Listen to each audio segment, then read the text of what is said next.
This meeting to order at 5:34 PM. May I please have a roll call?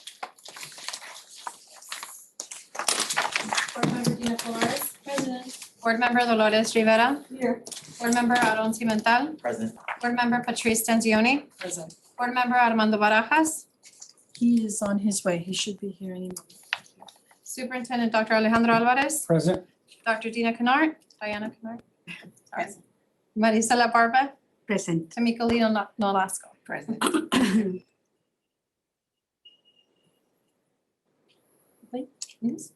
Okay, thank you so much for that, Alejandra. Moving on to open session, Pledge of Allegiance. Samantha, can you please lead us in the Pledge of Allegiance?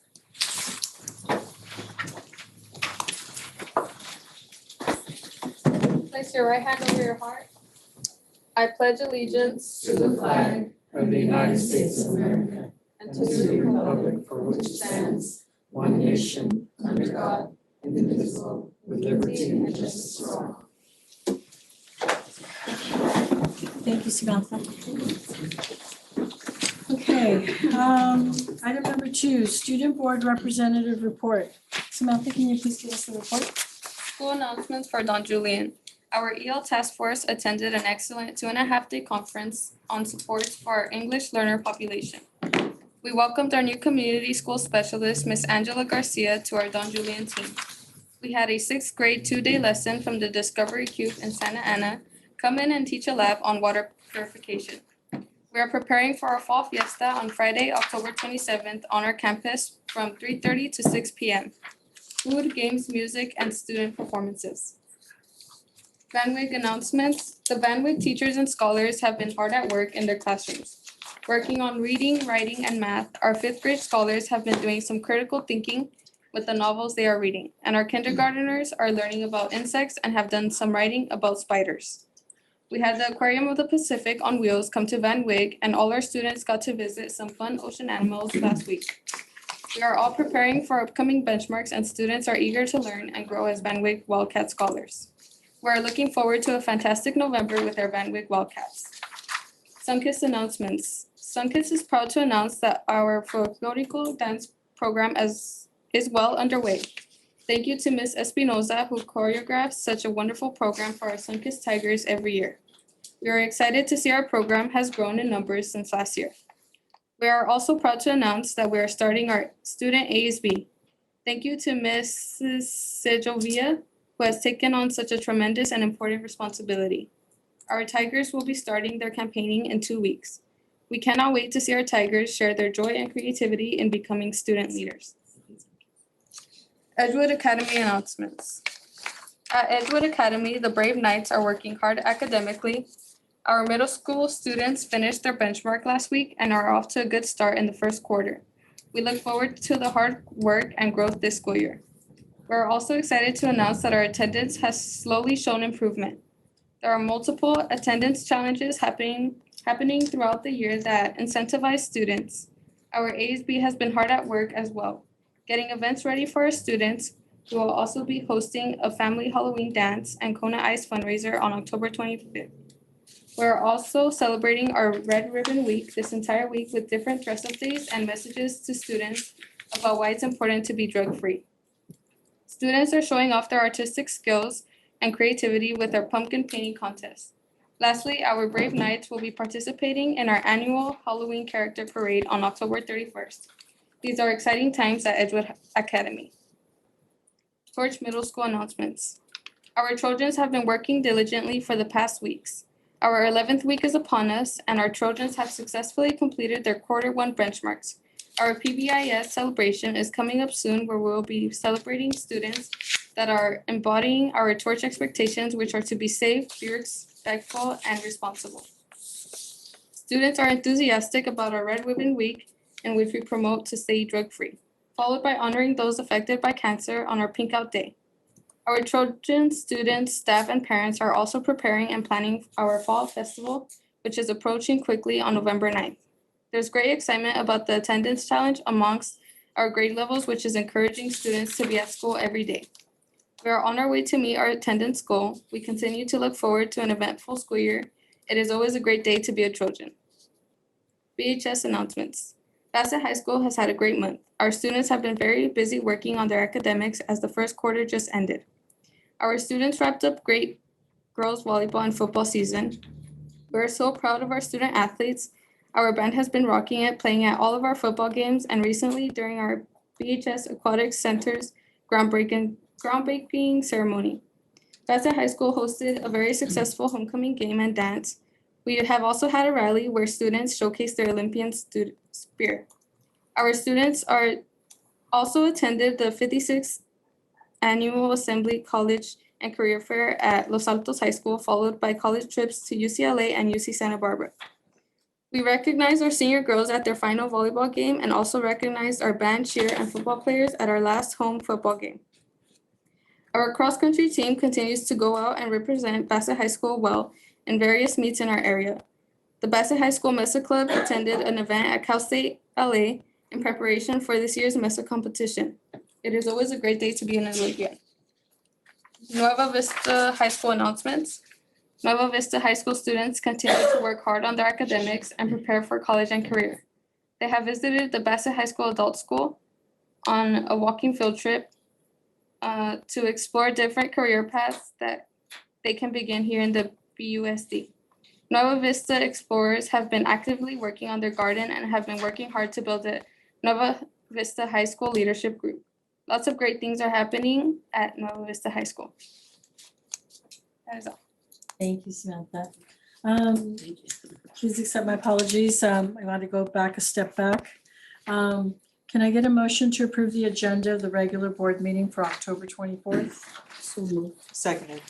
Motion by Board Member Rivera, seconded by Board Member Stanzioni. May I have a roll call?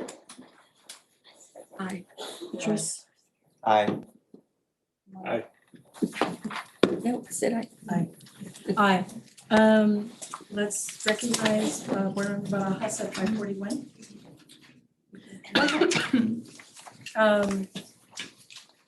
Moving on to staff presentation recognition. Social emotional learning SEL program and mental health support services. Good evening. Thank you, Board President, members of the board, community. We have Carmel here from Student Services. And he's going to do a presentation on the social emotional learning program we're doing throughout the school district. This is actually a curriculum that's used in the classroom with teachers. I believe it was adopted 2021 during the pandemic. And so he's going to present that as well as the type of mental support services we have throughout the district to service our students. Thank you, Dr. Alvarez. Good evening, Board President Flores, board members, Dr. Alvarez, Superintendent of Schools, Bassett community. It is my pleasure to be here tonight to share with you the expanding multi-tier support system for our students to foster the social emotional learning and the mental health services. So our objective for this presentation is to identify the multi-tier support systems that we are implementing here at Bassett, learn about Bassett SEL program and the changes being made this year to meet our school students' need, review our Bassett continuum of mental health services that we identify the need for and we are working to implement. And also learn about the Students' Behavior Health Incentive Program, SBHIP. So we're going to hear about SBHIP for the next 3 years and see how it really can meet the needs of our students. So Bassett's multi-tier system of support. Why MTSS? First, to meet our students' community's social, emotional, and academic needs so they are ready to succeed and excel in college and life. Second, to maintain a safe and supportive learning environments to meet the needs of our entire students population. You will see how these 2 points that comes to answer the why of MTSS. Actually, I got this from our mission. I did not get from anywhere else. So here goes the alignment between the MTSS and really the alignment to our mission and also the alignment to the district goals that Dr. Alvarez shared with all the leadership this summer, social emotional learning and social health and mental health were on the top of the goals for the district this year. So as we go here, how does align to our California MTSS framework? There's multiple components, but tonight we will focus on the whole child domain and especially on component number 3, okay, which is inclusive transformation of social emotional instruction and mental health support feature.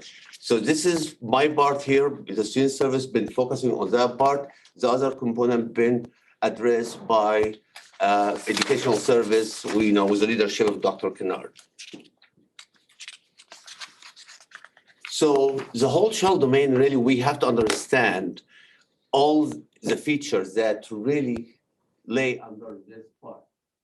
Number 1, we really need a comprehensive assessment system to identify the needs of our students. We cannot just bring services that look good or sounds good. We need something really based on assessment and make this data-driven decision to address the need of our students. It has to come from our kids, from our community.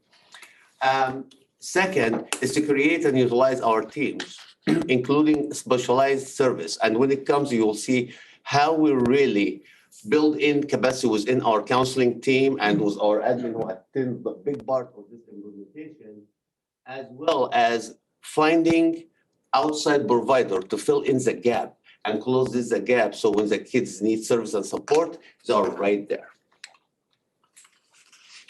So if you are familiar with MTSS, okay, the bottom of the pyramid to address all students, all staff, which is universal support, that it exists everywhere and all of us are part of it.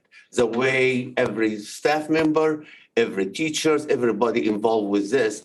And as we hear from Torch, and we have also multiple schools that are implementing PBIS to really be the entire school implementation. The second tier is to address some of the students, which is students with need. And if you think about it, it's what's needs the first intervention, which comes in groups. So we're providing a group intervention to meet the needs of the students.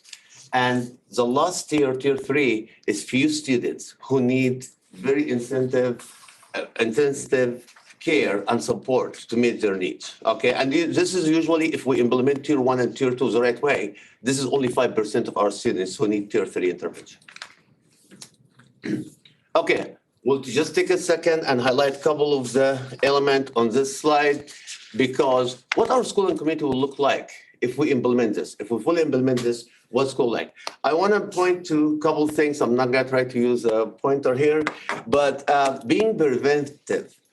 And this is one of the things that we always wait until something happens and then we'll start providing service. We want to build the foundation. So things doesn't take place and really address the needs for all our students. Okay, second one is a tiered intervention for students, and we'll see what this look like at Bassett. Data-driven decisions I shared with you, we've been between January to April, really analyzing data, find out what in existence in our system, at what service, it end up with, really eliminating a couple of the services that wasn't meeting the needs of our students and adding more services that really to meet their needs. Another thing, and you find it on the top of the right hand, equity. We really have to give our students what they need when they need it. Not 2 months later, not 3 months later, not when we find someone to meet this need. It's really to give it to them right there when they need it.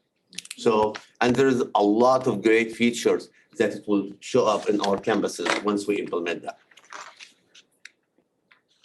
So one of the things that starting in February 2023, we start evaluating our SEL program. At this time, we had a program that was adopted early during the pandemic, which is a second step. It was implemented, but also we have a great component happening in the high school, which is Thrively. Okay, the difference is second step, it's teachers-led program. It's a lesson that the teacher will present to the students on the screen, and the students will have some activity to work with that lesson to focus on 4 different units. The first one, the growth mindset and goal setting. Second one is emotion management. Third one is empathy and kindness. And the last one is problem solving. So this was very basic program we adopted during the pandemic, during the virtual learning to address the needs of our students. Based on the data analysis, it wasn't really delivered to meet all the students' need. We needed something that be students-based, student-centered. Students do the work themselves. So we identify a program that existed at Bassett High School at this time, which is Thrively. Thrively is a students-based, so students do the work themselves. It's computer-based, and it has a lot of multiple components to, to address the child as a whole. Well-being skills, the hope assessment, and the strengths of the students. All the components, all our counselors been trained with Thrively. The implementation is coming the second week of November. All our principals been introduced to Thrively, and we are scheduling training for all teachers who implement Thrively, starting second week of November. And I'm very excited about this. It will really support our kids. It will identify self-awareness, enrichment opportunity, positive relationship building, build agency, and also provide the students with a digital portfolio. We'll continue with them. So if the students start this program, in 5th grade, because we are implementing 5th grade to 12th, the students are able to get on the computer, do the activity, and the portfolio will continue with them. And also one of the great feature about this is that when they take the hope assessment, it will flag to the counselors that Salama is not feeling good today. So the counselor can right there check with that students and find out what's going on and what service they need. So this is really very flags the issue right there to all our students. Okay, so I'm not gonna go into details about this. You have a copy of it in hand, but I like to think about the multi-tier support system in 5 different levels instead of 3.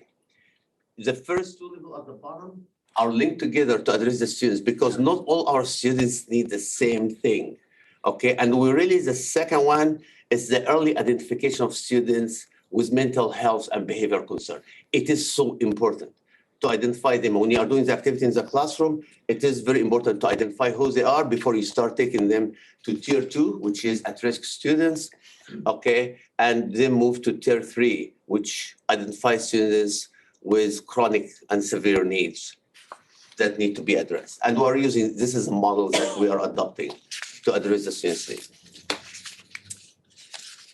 So we start aligning all our services, identifying the gaps using the cycle of improvement model, which is analyze the data, identify the need, and build on that need. So this is ours today. I'm so proud to say this is ours today. This is identify what we have in tier 1, tier 2, tier 3, what service we have and we can provide to our students, staff and families as well. Because we implemented a partnership with multiple organizations to really provide support for our staff. So we have classroom presentation, the Wellness Leader Club, we have the relationship substance abuse and mental health workshop. And this is also, you will see some examples this Saturday with our Parents Academy, which is, we're very excited because we have a great selection of workshop for our parents. And through this, we will really identify what they need from us and continue. Thanks, Dr. Kennard, for the leadership. We've been working so hard and hopefully Saturday will be amazing. Tier 2, which is a trauma and impacted, violence group counseling, mostly happen with a lot of group interventions that happen. And you can see our service provider to the side. And seriously, we rebuilt our relationship with Food Health Family. We had some gaps that I've been meeting with them for hours and hours, and we really built this matrix. And we shared it with the council last Wednesday about all the service provider and really close this gap and find the issues that they've been dealing with. They are our biggest provider in the area, but also we need to build the foundation and the knowledge with our staff to get the benefit of this partnership. Okay. Another thing that we really reach out, it was LACO Community School team.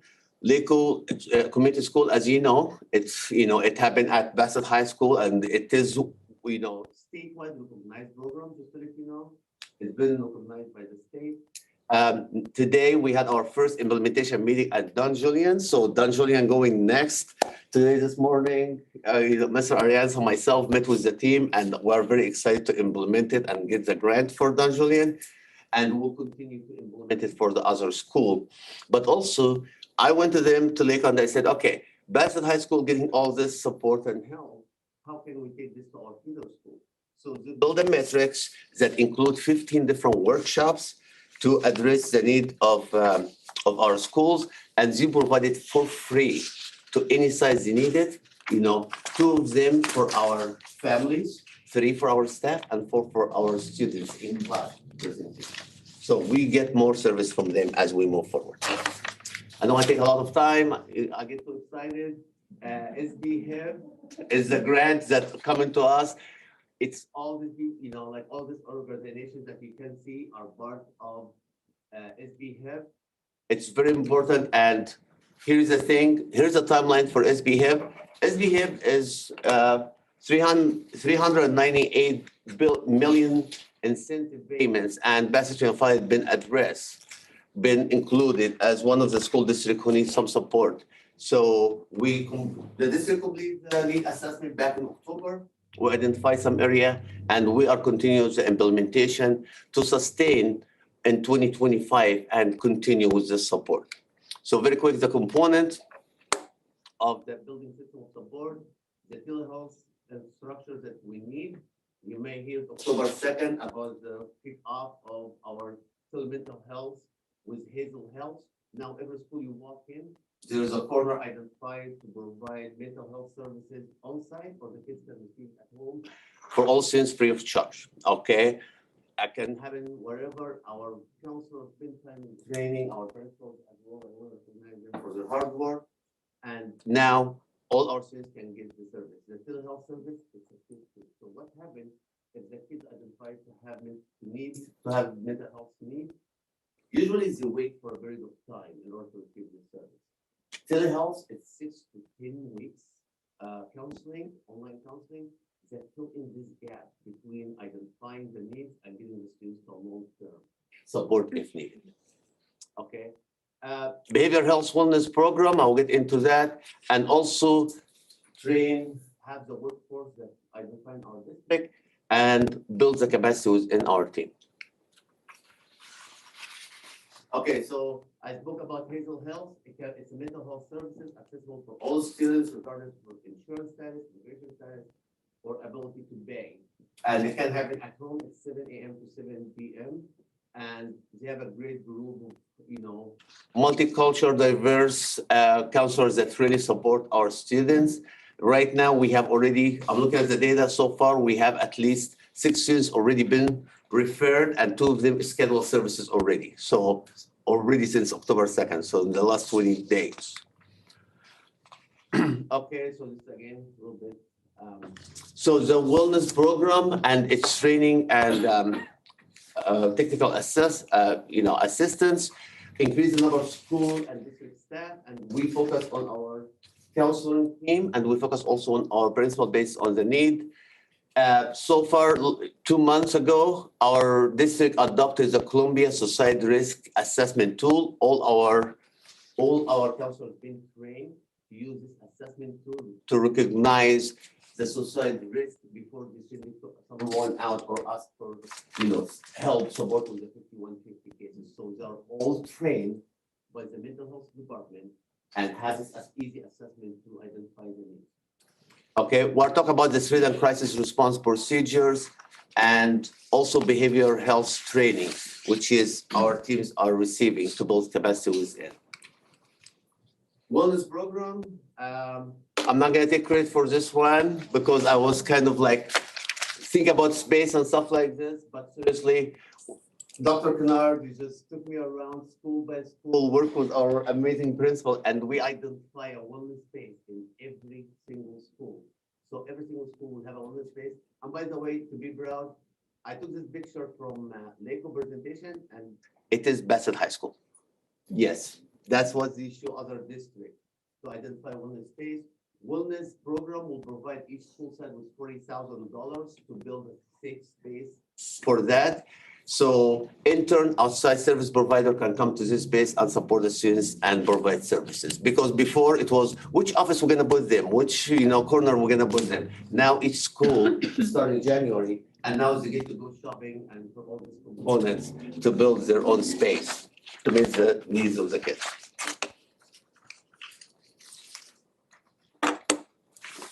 That's it for now. To be continued, there's a lot of other components coming our way. So any questions? I have 2. Do we use any kind of universal screener to initially identify the children at risk currently in our elementary schools? This one is the suicide. This is the suicide screener. And now we are Not the building. suicide screener, No, but a we're universal building, screener. we are adopting one. We're looking for ones that we adopt universally in our district, so all of us using the same one. Outstanding. And where will our high school students work through Thrively? Because it sounds wonderful. In what class will they be doing this in, or will they only be doing it when they're at risk? The presentations? No, working through the Thrively program. Oh, Thrively is a weekly 30 minutes that will happen, and the principal working now identifying which class that this will be delivered. Outstanding. Thank you. Yeah. Another grade level like fifth grade, the fifth grade teachers in high and middle school, they are identifying these teachers. We got the names already, and we are scheduling their training for November 9th, so we can actually start. It's 30 minutes a week of build up, and also I want to recognize Sunkist, because the counselor at Sunkist really took on Thrively, and he already completed the Hope survey. And he shared with other counselors that he was able to track 2 students and provide service right there. Outstanding. You've done your job. You guys, your department, all of your department has earned your money. Any other questions? Hazel Health, is that an online? Yes, it is online. So, yes, so they provided us with iPad and kind of screen if it's needed. Each school identified an area because the students has to be supervised during the time of the session for, just to be sure that they are safe and stuff. We have headphones for students, so they use their headphones. I really wanna, recognize also IT and Mr. Lee for doing a great job aligning all this data. I've been killing them, to do that. They set up the iPads, they set up the stations for everybody, give us the, took the security measures to be sure that our kids are network as safe as well, to really provide it. And there's no waiting for that. That's right away. Yep. So this is what happened, just to be clear, okay? Once we identify the kids in need, our council calls the parents, hey, just FYI, we identify a need, we would like to refer them the ones who says the consent from the parents, because we're not gonna provide information on that. We send the, we fill in the application very quick and they call the parents right away. And no insurance needed or Medi-Cal or, No, they ask for insurance if they would like to provide, just, kind of a billing, but it's not a condition to provide the services. okay, yeah, because I was looking it up online and it said that they get paid by insurance. So I'm thinking, and you said it's free. Because it's part of SBA. So the grant is providing this for us for free. Oh, okay, So we're paying it one way or another, right? okay, thank you. Are there any other questions?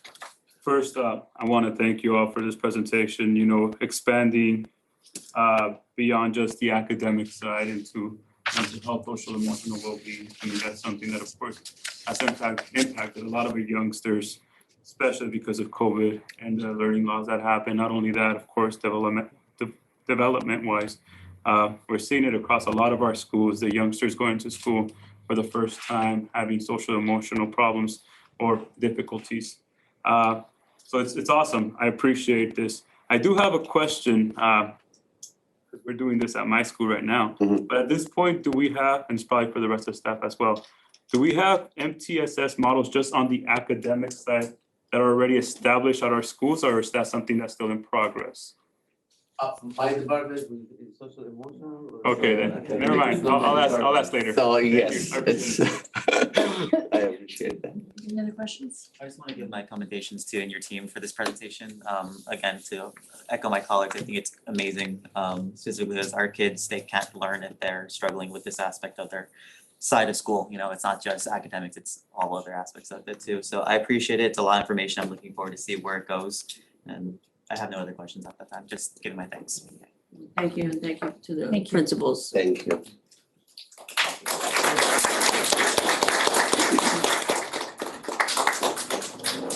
Okay, moving on, the Arts and Music in Schools Grant, Proposition 28, Dr. Elders.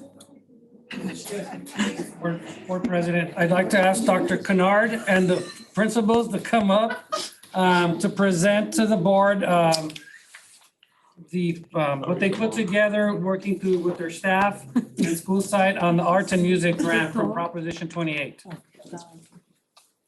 Thank you very much. It's a good transition. All right. So, good evening, Board President, board members, superintendent, and the Bassett community. I'm here to introduce our principals. As you know, they are going to be, a few months ago, I presented on the arts and music in schools and the arts and music instructional materials, 2 different resources. But tonight, the principals are going to present information regarding the arts and music in schools. This was the funding that went directly to the school sites, and they have some presentation tonight for you all. Thank you. Thank you. Good evening, Board President Flores, board members. I know the superintendent stepped out, cabinet, and Bassett community. Thank you for giving us the opportunity as principals, as site administrators, to present to you about the arts and music in schools via Prop 28. So I'll quickly introduce myself and my colleagues. My name is Marco Leal, proud principal at Edgewood Academy.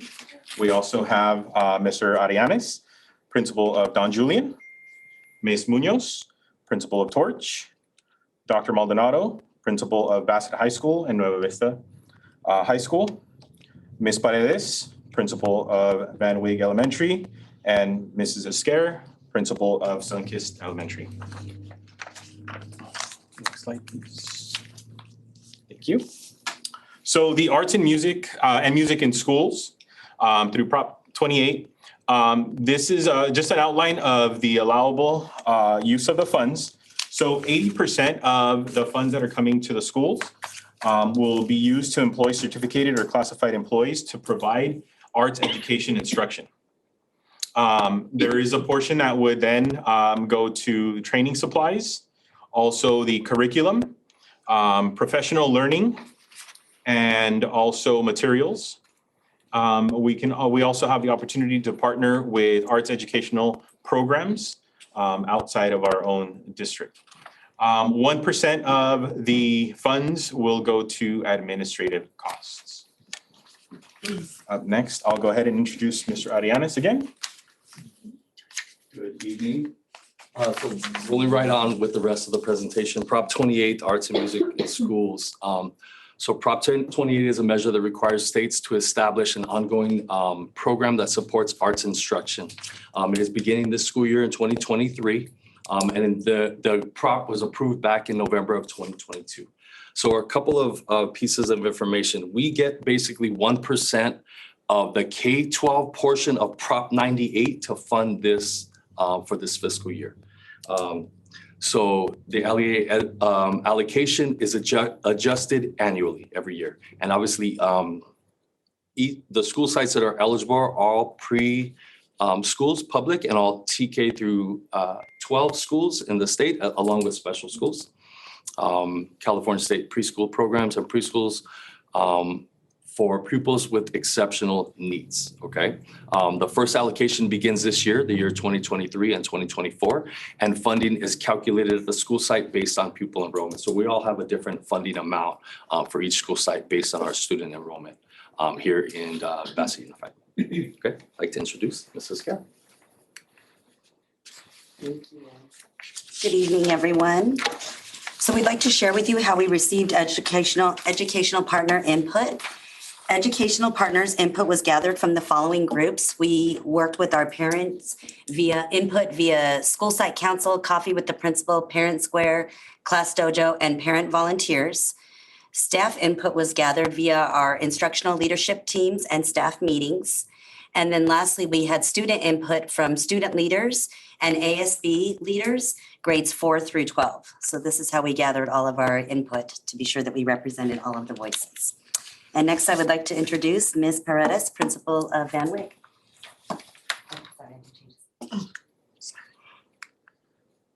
Good evening. All of the principals got together and talked about what were some of the things that we wanted, and based on the input from our stakeholders, these are the desired programs that we're looking at in TK through 5th. Music, which includes mariachi, piano, and guitar. Dance, which includes folklorico and hip hop, and then theater and drama and choir, show choir. So those are some of the things that our stakeholders and principals themselves decided that we wanted to use the arts grant for.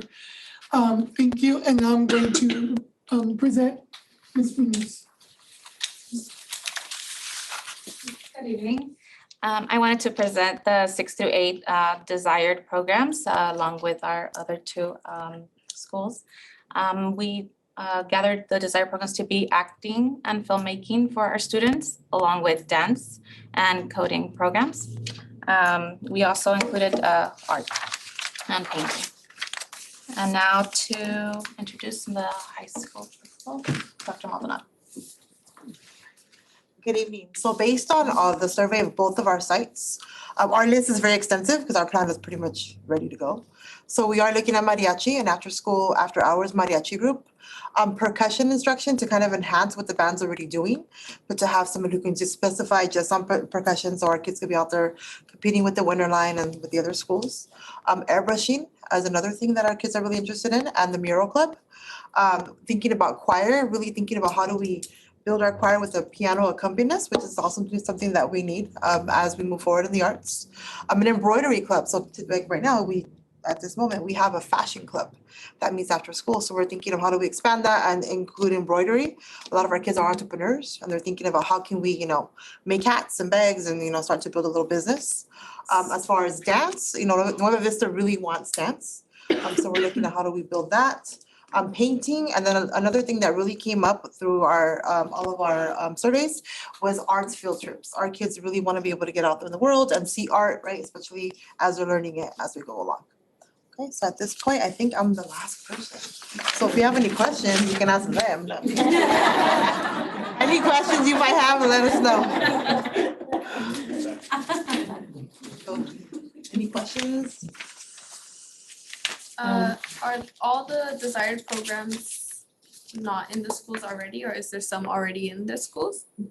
Talking about the high school level or just in general? In general. So we have bits and pieces of it. Like I said, like at Bassett, we have the fashion club, right? We're thinking of like building our ceramics club, but I think at the other schools, we're building it, right? Yeah. We're building it. But I know like some kids have to go, oh, that week, one of you has to go, go to go. So we have little bits and pieces of it, but now it's like having the funding will allow us to expand it, so it's bigger. And more kids have access. Don Julian, for example, just started an art club, a drama club this year that was started by one of our second graders. And we were looking into adding something because she's super excited about it. And we're looking into, this is a great opportunity for us to add to that and build on this. Yes, absolutely. So every school would have a different Offerings. offering. Like, for example, with the mariachi, it's really difficult to find folks. But I found a company out of Las Vegas who does all the big contracts with LAUSD. And they bring everything. And it's like you can do it as, so we're amongst us, we're talking about bringing that on board. Just because locally, it's really difficult to find people to come teach mariachi, but they're doing it with all the big districts. So I have that contact and we'll be working that out. So just depending on the commonalities, we'll work together to kind of do it. Also check Old with school. Cal Poly, they have a fashion institute. Okay. They might be willing to To come. come and help, yeah. Yeah. So right now, it's literally one of our IAs with her sewing machines, and she's volunteering right now. And I'm working with the kids twice a week. And they come with different projects, and so we want to expand it. Did you find the sewing machines? Because there were Yeah. like a whole bunch of them. Yeah. I'm so excited. You guys all know how excited I am about this whole thing. Because the kids need this, not only for SEL, but for just enriching their lives. I'm super excited to see all the offerings you're offering there. Any way I can help, I'll be there. We tried drama a couple of years ago, kind of whatever. Anything you need, I'm there for you. We appreciate it. I am so blown away that they want embroidery though, because that's very cool, but it's so old school. Yeah, because they make the hats and the jackets and, Yeah. they want, and they, And if you've got the sewing machine and if you can program it in. yeah. This is very exciting for all your schools. And I know you all each have your own little niches that you want to do. The kids are asking for it, second grader, getting it together. That's awesome. That's amazing. I commend all of you for pushing through this and we're going to make this happen. And this might be the bright spot that pulls people into our district. I want to say thank you to everyone for their presentation, to share the presentation tonight. I'm really excited about this. I think arts is one of the subjects that we often in education forgets, even though art is everywhere in this room. So I'm really excited for it, and it's so, I think, really nice to see how the feedback was so diverse throughout the different grade levels. And it's really going to put Bassett kind of like on the map to see the different offerings we have. I'm curious, as they go from TK to fifth to then the middle school, then to the high school, if there's any plan in place to see like there's like a natural progression of complexity, like if they are doing mariachi in fifth grade, is there going to be like a more rigorous component in high school? If they're doing dance, at Nova Vista, is there going to be a facility there to actually, have a dance room? So I'm curious, what's that aspect going to look like? I think a big part of this is we work so very well collaboratively. We had, I don't know how many meetings we had, 4 or 5 different meetings on Zoom in person, just to talk about. I think there were more desired programs actually. When I met with just my leaders, I had a list of 20 different things. We had to narrow it down a little bit. So we're just trying to get input on what they want to see and how we can develop that natural progression throughout every school. And I'm looking at pathways just naturally popping up here. Definitely. That's And outstanding. that's our goal, right, is especially as elementary principals, is building that foundation for those pathways to get to the middle school and the high school. So that's why working together, we were able to develop a plan on what we all wanted based on our vision and our feedback, but it all seemed like we're going in the same direction, and then it's all gonna feed into the high school. Yeah, and our band We're teachers at excited the about middle that. school and the high school level are super excited Yeah. because they're gonna get kids who can read music in middle school, and that's huge, right? So that's a big I really plus. like that dynamic of the pathways component, just to keep our students here at Bassett, especially in that middle school era where they are kind of like picking and choosing now high schools per se. So I really like that, and I think that creative stimulation is also gonna, translate in the other aspects of their academic journey at Bassett. To have that mental stimulation in the artistic realm will obviously help them elsewhere. I'm curious to, my last question, I know other folks have questions to this, is aside from this funding, is this going to be kind of, more or less enshrined in our LCAP, or is there going to be additional funding to supplement any of this programming, or is it all dedicated in this Prop 28 funds? Right now, it's all dedicated in this, although there is in the LCAP, we've been advertising for a music teacher specific for DJ and Okay, so that is in there, and just as a reminder, some of the challenges we get in school districts get when you put things like this into the LCAP, it's always can push back, I don't wanna say push back. The questions we get from people are like, okay, how is this gonna improve academics? So it's always a challenge of, the wording and how you tie it in. And so it's just a matter of doing that. I will just say that with all the things that you see on here, it's gonna be a process, and I say that because it's a difficulty of trying to find, like, how are you gonna find a full-time mariachi teacher?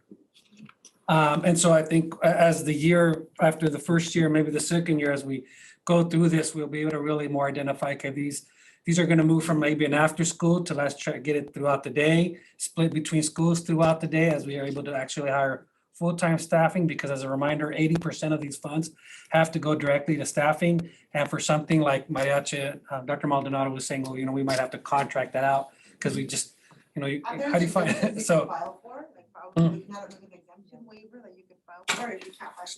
Yeah, so that's some of the challenges we're gonna kind of go through and navigate through as we implement a lot of these that we're trying to push through. Sorry, I promise last one. In terms of the arts, at least at the high school level, would there be any ambition to try to get as an A through G compliant visual arts and performing arts course? Not yet, because it has to be a certificated teacher to be able to do that. So if you have like an IA or somebody, they're not a certificated teacher, you have to get it approved by the board and then approved by A through G pathway, so we really. Either way, the offering of But it, eventually. even if it's not A through G, I think it's still great for our students. But eventually, you never know. And this is all justified because all the studies show that the more children are involved in the arts, whatever area in the arts, it improves attendance, it improves self-esteem, it improves self-improvement in the academic area. And there's a multiple amount of studies that prove that. And I think for us right now, the challenges as administrators is finding the right people to do the work.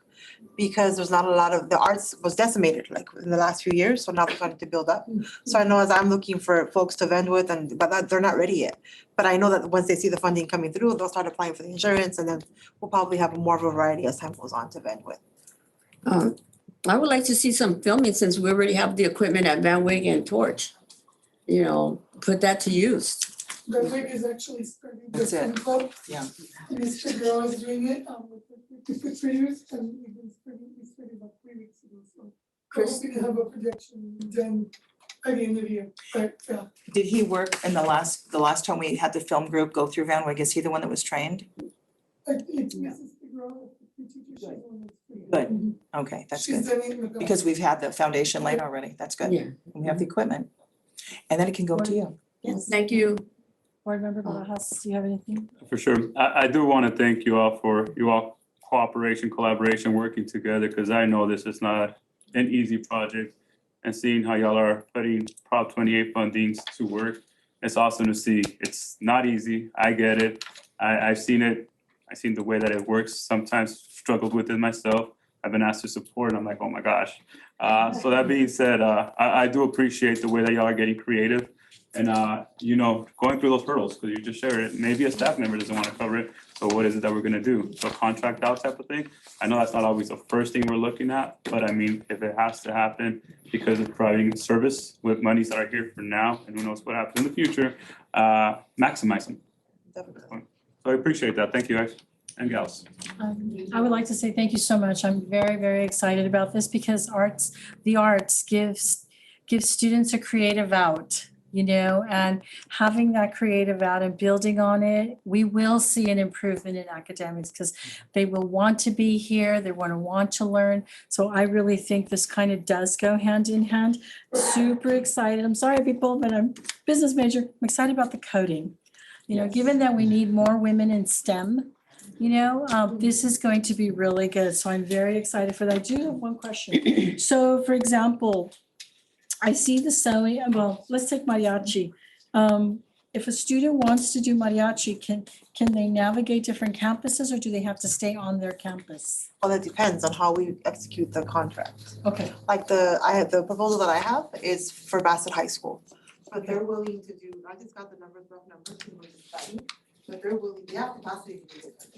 Because if you have like a family, I'm just putting it out there and I know you'll all work it out. Thank you so much for everything. If you have a family that wants their child to be in film, that wants their child to be in mariachi, that wants the child to do, artwork, dance, is it going to be set up such that a student they may have to navigate to the different campuses, but Do they have? She's asking if they can Yeah, go from. so I think just that's something that we would have to figure out as Yeah. admin, and then with the caveat of like. Because I was saying for Bassett and Boa Vista, our plan preliminary was to have it go between both sites. Like, but we also have to be real careful, make sure we have access, because what if the kids can't get to the high school? So we have to make sure that we have offerings on both sites. So I think just the nuances of that, we gotta just. Is this during, After school, after school? they're after So school offerings. that would, the parents would be willing, I know that, would be willing to find rides and to transport their children to whatever activities they need to do. It's just a matter of. yes, we want to make it. Our plan A is to do it during the school day, so we can have everyone access, but again, those are the hurdles that we're running. So plan B is after school, all, all multiple options. Like for us, for the high school level, it's definitely after school. Because during the school day, kids have their classes and that's graduation. So for us, it'll be a little different. Okay, so all in all, this is great. I totally love it. Can't wait to see a fashion show. See a fashion show, an art exhibit. I'd love to see all that and open it up to community, so community can see the talent that we have here at Bassett. So very, very excited for this. Thank you so much, all of you, for putting it together.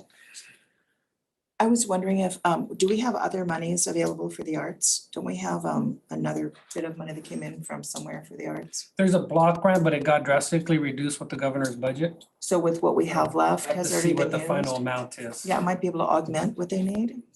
And I think the block grant money is one time, so, Yeah. so it won't, Supplies would help. Supplies. Okay, Madam are there President? any, Sorry, just one last clarifying question regarding that statement.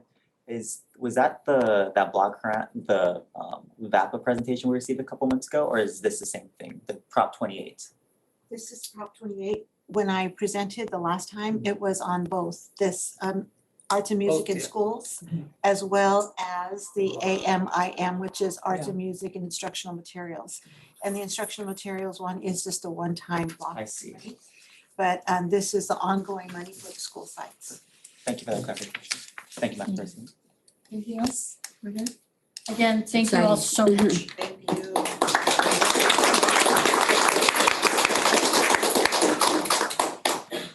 So no closed session. no closed session, just open session. Okay, so moving along, item number 4, public comments related to closed session. We have no comments for closed session. So we'll move on to public comments related to open session. The Board of Education welcomes input from the public in order to conduct district business in an orderly manner for the privacy and safety of the speakers and to help staff respond more directly. The board policies require that public presentations to the board comply with certain procedures, including speakers may only address items that are within the subject jurisdiction of the board. When addressing the board, speakers are requested to state their name and address the board from the podium and adhere to the applicable limit of 3 minutes. That was a mouthful. The total time allotted for public input on either agenda or non-agenda items related is 20 minutes. If there are several speakers on a specific topic, at the president's request, the board may reduce the amount of time to individuals that individuals may speak, requesting that comments be limited to the points not already addressed. Speakers may not reserve or grant any portion of their time to other people. Speakers are requested to maintain order, decorum, and not disrupt the meeting using profanity when addressing the board. Complaints should follow the district's complaint procedure before discussion with the board.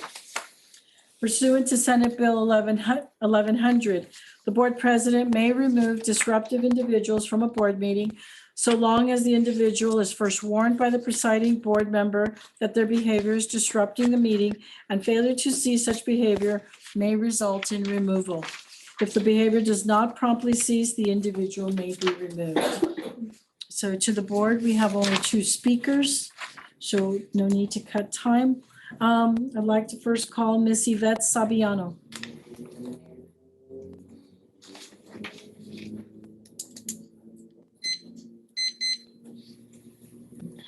Good evening, members of the board. Sorry, my little one fell asleep. I just wanted to come and address, there was a problem at Edgewood Academy last week, where the police was involved. My child fought with somebody. I did bring it up to the principal's attention. He's been amazing in trying to help us out and trying to resolve the problem, but it seems like the other party doesn't want to stop.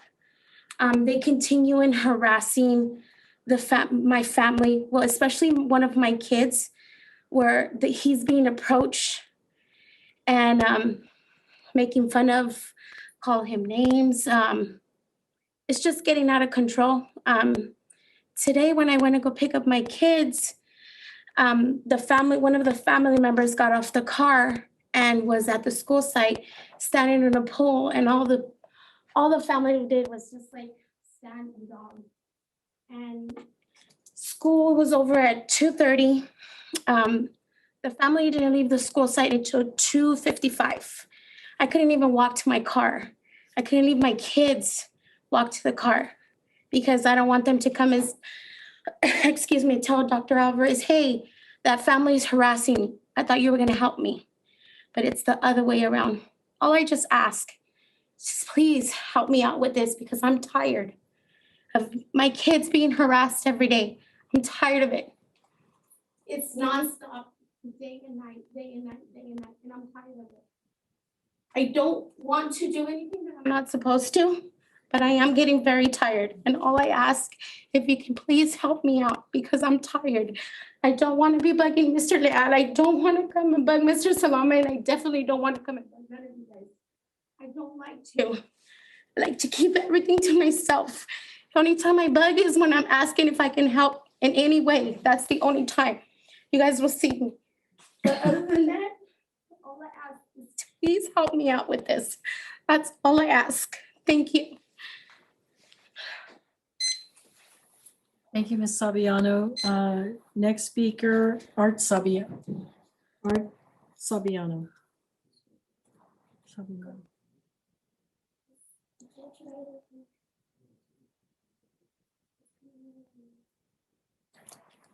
No. Mr. Sabiano? Can I be excused?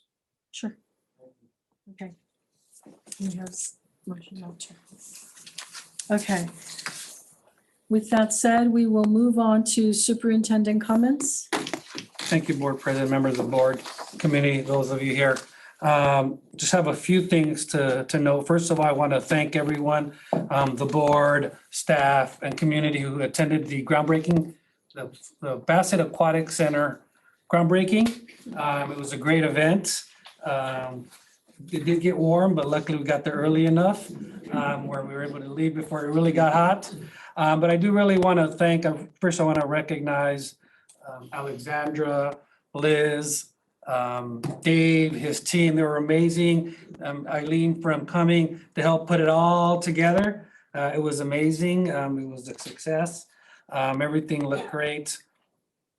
So I just want to thank everyone. I think it's important to also thank the community for entrusting Measure V and Measure BB with the district to fund this project. So I do want to thank the community of Bassett. And so just one of the things that we're doing for your information is, and we'll send out something, is we're creating a live feed of the project. So we've installed a camera directly over the swimming pool, or what used to be the swimming pool, because we've already torn down almost all of it, including asphalt around it. And we're going to switch it to go live. So at any time between now and the time the project is done, anyone in the community can go on and see the progress of the project. So we got that going on. So again, thank you to everyone. I want to thank all the school sites. This is Red Ribbon Week. I got to say a little slower before I said Red Ribbon Week. But I do want to thank all the site administrators, the teachers, the classified, the students, and the parent, all the activities that are going on during Red Ribbon Week. At Van Wyck, we started the HVAC project. So I was there today, I think it was today, wasn't it? Today we walked the classrooms. And we went towards the back and I saw the first HVAC system already installed in that back right wing. You can tell it's new because it stands out from the other ones. These are all roof units. So it was great to see that. So they have officially started over there. I did get a notice today that the gym HVAC system, DSA has sent us a letter that everything's in and they have 5 to 10 days to do a final review before notifying us. So that was good to see that letter come in today from DSA. And then we do have the bid out for the Girls Fitness Center. We did have to extend the timeline. Contractors asked for additional time to be able to submit bids, which is good because that means they have a lot of interested parties, and the more bids you get, the better competitive pricing you get. So we extended the timeline to submit those bids. Project could take a little longer, but it is moving forward. So I just, some of those highlights. I do want to wish everyone a safe Halloween for those who will be celebrating it out there. So just be careful out there when it gets dark. I do want to give a special recognition, and I'll ask Ms. Martinez if she to elaborate. We had an incident last week at Sunkist with a parent, and one of our health assistants went above and beyond. She goes by Yvonne, or Grace Sasha. She goes by Yvonne. I'd like to bring her back and formally recognize her for stepping up, and she had to do CPR on a parent who fainted and stopped breathing. And so I think it'd be great if we could bring her back at the November board member and do a special recognition for her. So just wanted to thank her and Debbie for that. Thank you very much. I mentioned we're doing walkthroughs in classrooms with the principals, and it's great to see the academic learning going on in the classrooms from TK all the way up to 12th grade and all the school sites. I attended the Bassett High School homecoming game. It was great to see that. I got a little nervous when I saw the cars on the track, but I bit my tongue. But it was great to see. I want to thank Dr. Maldonado and her staff for those that were willing to have pies thrown in their faces during the week in celebration of homecoming. I do want to also, I know we have another board meeting before then, but as the holidays come around, just remember to take time to spend it with your family, value the time you have with them. And then we do have our Parent Academy coming up this Saturday. And so this Saturday, October 28th at 8 a.m., I believe, Dr. Kennard, we do have transportation scheduled to pick up parents at the different school sites, probably about 15 minutes before. We'll be going there. And so we'll have student performances, we'll have workshops, we'll have prizes, food, we'll have mariachi there, we'll have a guest speaker to really kind of focus on the parents about the importance of parent involvement. And I think that's all I had. Thank you again, everyone. And I appreciate the ongoing support. Thank you, Dr. Alvarez. Board Member Barajas. Thank you, Dr. Alvarez, for those reports. Yvonne, you said, right? Yvonne, right? Oh, great. Grace. All right. I look forward to meeting Grace. That's phenomenal to hear. Thank you for sharing that. And thanks you to her. Health assistant. Phenomenal. Out of words now. Yes. So thank you, Yvonne. The pool, it was cool to see our band there playing music. We had a lot of distinguished guests, and our senator from the area shared with us that the governor's office got to hear our band play in the background because he was on the phone with us and with the governor's office. So it was pretty cool. So I mean that was just phenomenal. I probably shouldn't be saying this too, but I gave one of the kiddos a shovel and I gave another one a hard hat. Sorry. So you guys can have my stuff, guys. Go ahead, you guys were awesome. But it was phenomenal, and it's things like that like show the spirit of our community, and then of course people continue to celebrate it. Happy that we broke ground. Excited to see what goes from there. It's gonna be a treasure to the community. I really believe it. So it's starting to be built. Took a while, but we're there. And slowly but surely, we're doing progress in the district. Dr. Alvarez just shared a lot of things that are happening, so I'm excited for that. I'm excited for the Parent Academy. I hope it goes well. I hope a lot of parents come out, see the great things we're doing, and of course, they also get to learn some great strategies and stuff necessary to help their kiddos improve academically and social emotionally.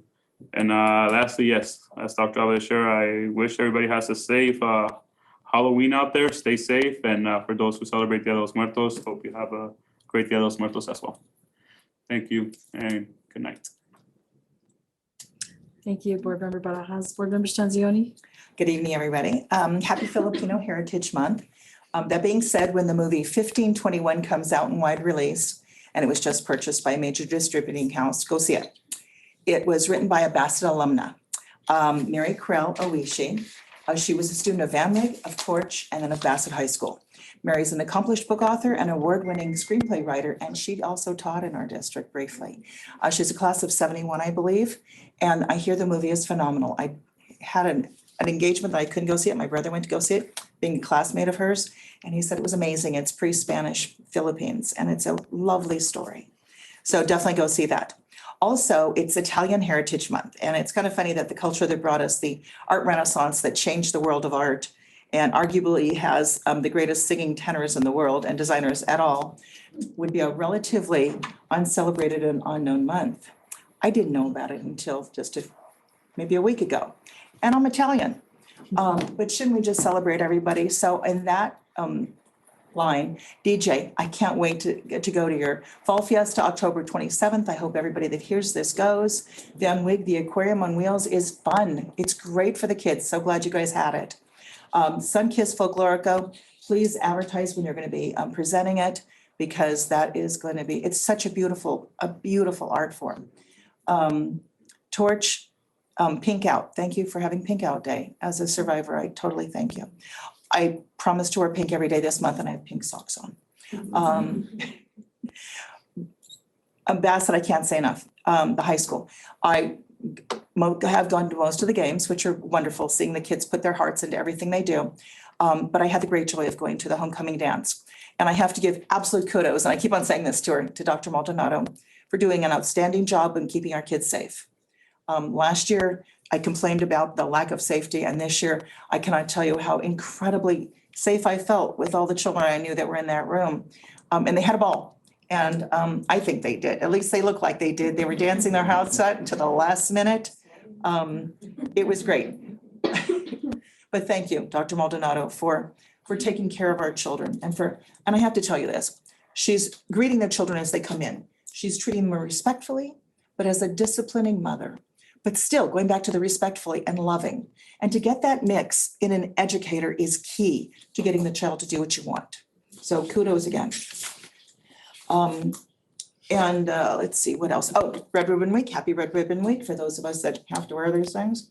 And go cross country at the high school as well. And great work to the volleyball and the football team. You guys are such great examples as Olympians, because your dedication shows when you play. Okay, since this last board meeting, I got to go to the California Latin School Board Members Conference. Sadly, it had to be rescheduled, but I was able to network with other board members, learned a lot of things that we are doing right and that we could improve upon. But I also had the great honor of speaking with the inspirational Dolores Huerta. Dolores Huerta, along with Cesar Chavez, fought for the rights of farm workers. Now, again, I didn't know about her when I was a child. I knew about him. His company offered me a job right out of college. I turned it down. Had I known that this woman was one of the leaders as well, I might not have turned it down. She told me of her family and how her son is a doctor. So proud, right, as a mother, but he's a doctor for children for special needs, and he works with Regional Center. How awesome that this man that could be anything sought to help the children that needed the most. I thought she is, her kind of passion was so amazing, and she's 93 years old. And I think that kind of person, we should invite to our school, talk to our high school. I think she's very accessible. So we could probably bring her over. I want to send out a big thank you to Hilda Solis for continuing to support our community, constantly sending, I hope I don't blow this secret, $38,000 worth of baby supplies to our community, $38,000. She continues to support our community. She's not one of those politicians that only comes out during election year. She's always there for us. I want to thank her for that. Okay, on a serious note, in our agenda, I will ask Madam President to please, if we could continue to push forward to approving and not ratifying, as some of these things are possible to ratify a little bit closer to the time they were done and not 4 months later, I'd be happy. Also, I'd like to publicly request the public records that I made, that a public request that I made years ago, and that was, I never received them. The only response I got was for that very simple request of public records was attacks and threats. It makes me wonder what was in those. And I just started thinking about the other day, what was in those things that made them keep them away from me? So for that umpteenth time, I request the American Express report dated January 18, 2018 through December 2019. This request was in writing repeatedly, verbalized before this current board twice. And I still sit here so curious. But lastly, and most importantly, and not because one of our public speakers made a comment about it, but I really would like to see a district campaign against bullying. I know we do have a lot of health issues, a lot of mental health issues. And I have offered a program that I was privy to our district. But it starts with us as adults. We have to stop modeling the bullying. We have to stop modeling the chisme online. And I think if we model the best things, like obviously Dolores Huerta models the best things, our children will pick up the best things. Because I'm tired of the bullying. I'm tired of the kids getting in fights, and I think we all are, right? On that note, have a great night, be safe, enjoy whatever holiday you celebrate, as long as it's legal. Have a good night. Thank you, Board Member Stanzioni. Board Member Simonpol. Thank you, Madam President. I think all my comments have been sufficiently said already, so no further comment. Okay, thank you. Board Member Rivera. Well, I want to thank all the presenters, Mr.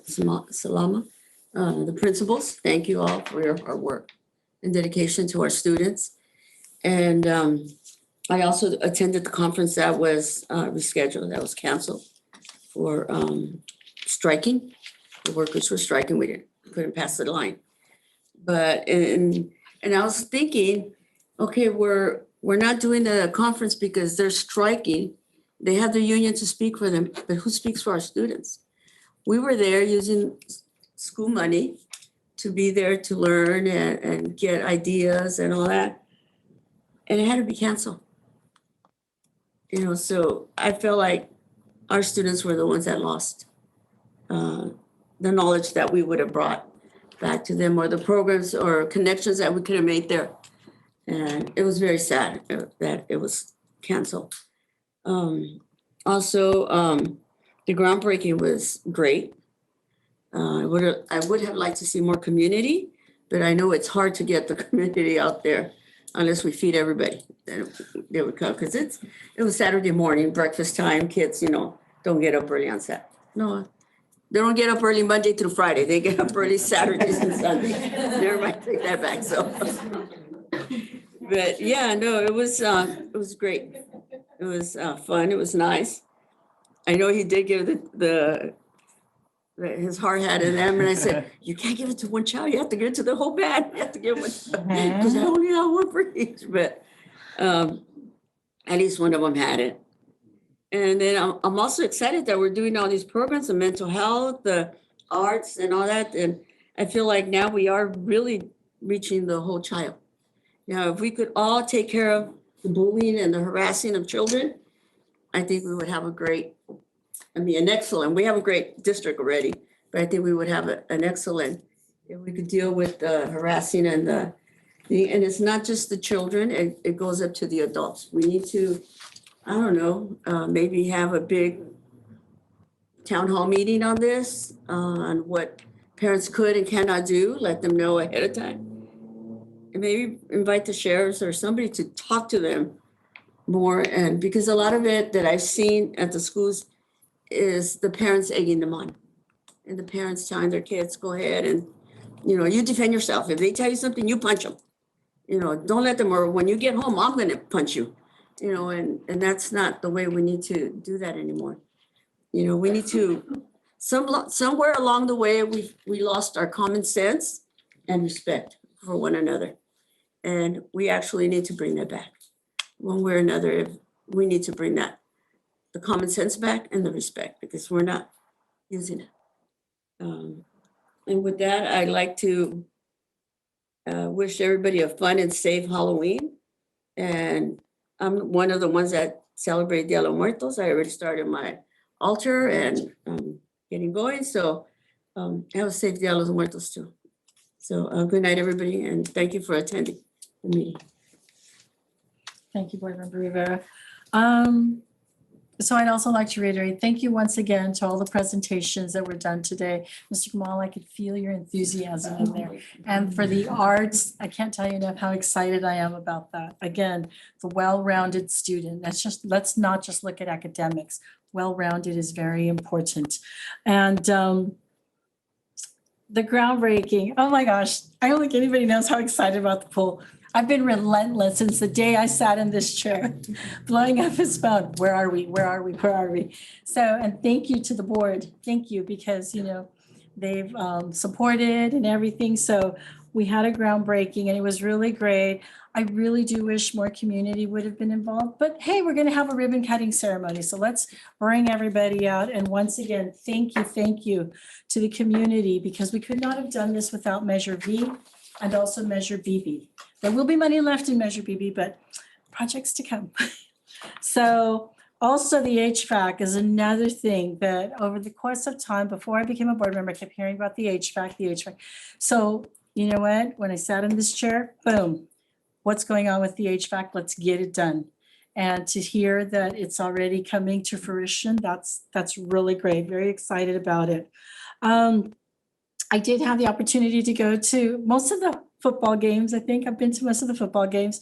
So I'm a big football fan. My Niners lost last week, but it's okay. We won't go there.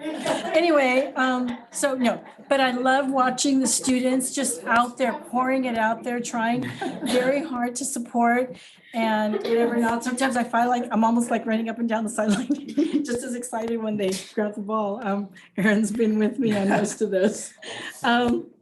So congratulations, and it was very nice. This last week we had it was senior day at the game. So it was beautiful. Very thank you to one of our parents, Marissa Gomez, who did the crowns, the sashes, everything. And she does this out of the kindness of her heart, you know, and things like that. And so that's really, really good. Very excited for that. Looking forward to meeting Yvonne when we acknowledge her and recognize her. Very, very excited for the Parent Academy this Saturday. I will be in attendance. My creative outlet is balloons. So I get to do balloons because that's my creative my creative juices. Monday, and he's very humble, he doesn't say this, but Monday I attended the LOXTA meeting. It may have been like very kind of last minute, but kudos to Board Member Cimental's outreach. Assembly Member Rubio has already pledged to support 2 of our major events, and that was due to his outreach. So I really appreciate that. Good job, Board Member Cimental. Saturday, we gave up our third Saturday. I don't even know, I lost count. Anyway, the board met on Saturday at a special board meeting, and we've been discussing goals and creating the goals for the district. I'm very, very excited. I love the collaboration that we all had together to define these goals, and going to be working very closely with the superintendent to make sure those goals are met. And I know that one of those that we did put out was the mental health. And I totally completely concur with my colleagues that bullying is not to be tolerated. Our students should not be afraid to come to school. They should love wanting to come to school. I know I loved going to school. So, but again, that was many centuries ago, okay? But anyway, so our students should love that. And that's what we want to create, a safe learning environment, a fun environment where they can grow.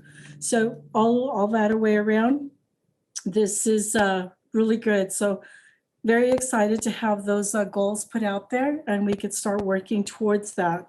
As far as attendance, I know that PTA, I'd like to thank the PTA presidents that are working with their principals to ensure that students are coming to school. They're offering incentives to come to school on time, to get there on time. And I think that's really great. It's a very good collaboration for our PTA units to be working with their presidents. I hope I didn't forget anything, but if I did, I'm so sorry. With that said, I'm going to say thank you so very much. You all enjoy your holidays, Dia de los Muertos, happy Harvest Day, happy Halloween, however you want to address it. Just be safe out there. And thank you so much for all that you do. Before the groundbreaking, I did forget something. Thank you to Dave and his team for making it all happen so quickly. It was great. I saw them working. Thank you to administration that was there. Thank you to our high school that was there, the band, the students. They loved getting up there and getting the shovel and taking their pictures. That was great because this pool is it's for our students. It's going to be for community. And it's also going to be ADA compliant, so it will help with physical therapy. So stay tuned for the other projects that we have coming up. Other than that, again, thank you so much, everybody. As a team, we're going to get it done. We are going to get this done, and we're already on the right path. Thank you. Okay, that's the last one. We're going to move into closed session. Motion to go to closed session at 6:53. Second. Board Member Rivera, seconded by Board Member Barajas. Roll call vote? Aye. Aye. Aye. Aye. The board will go into closed session at 7:53.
Reconvening from open session at 8:07. Is there any, we have consensus to reconvene at 8:07?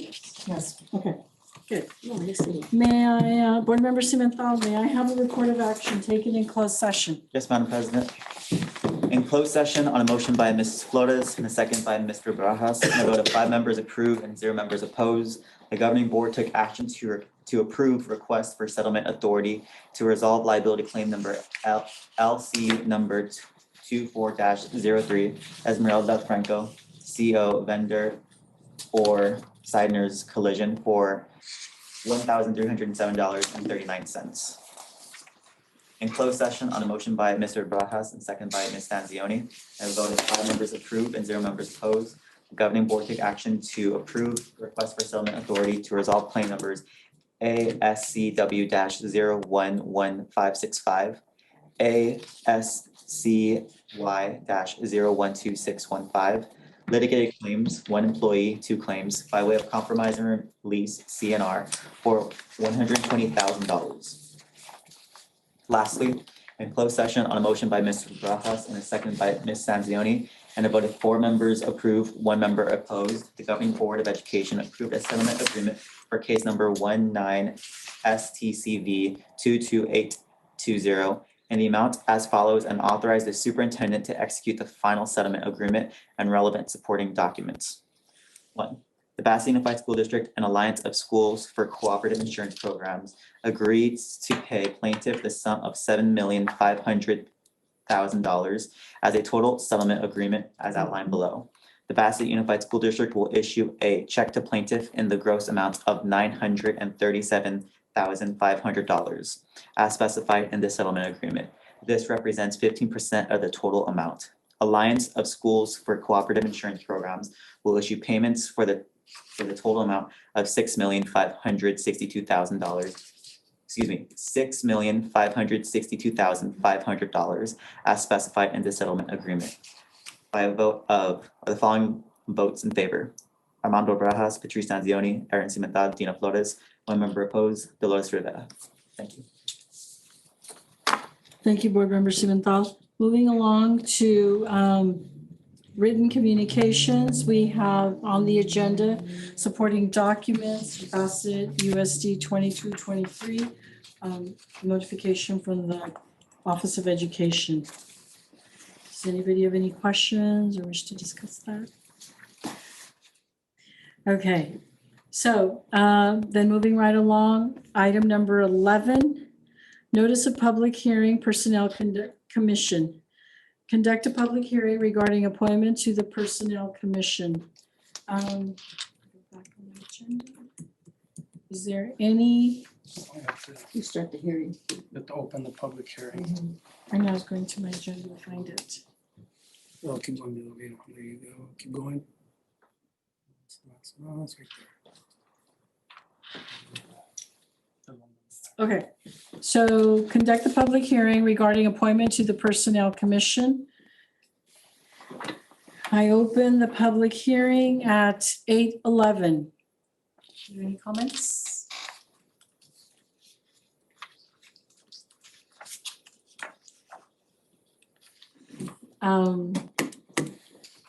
Okay.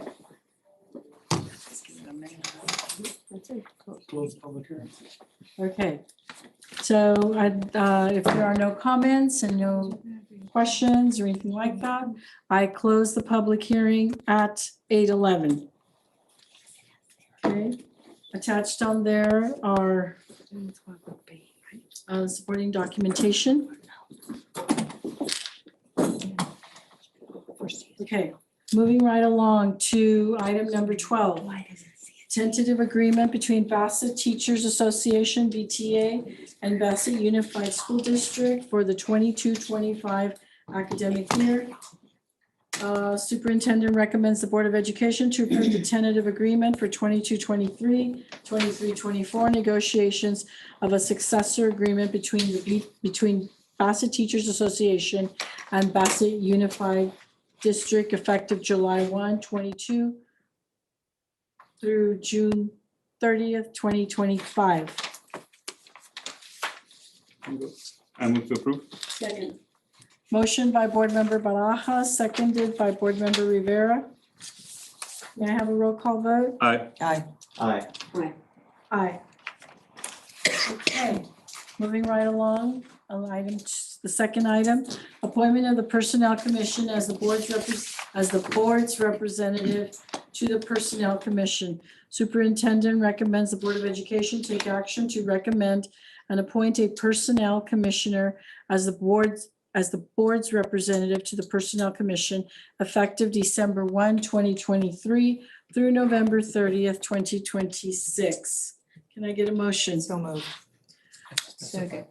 Oh, we'd like to, the board would like to recommend Mr. Amadeo Rodriguez to the Personnel Commission. Again, so moved. Second. Motion by Board Member Stanzioni, seconded by Board Member Rivera. May I have a roll call vote? Aye. Aye. Aye. Aye.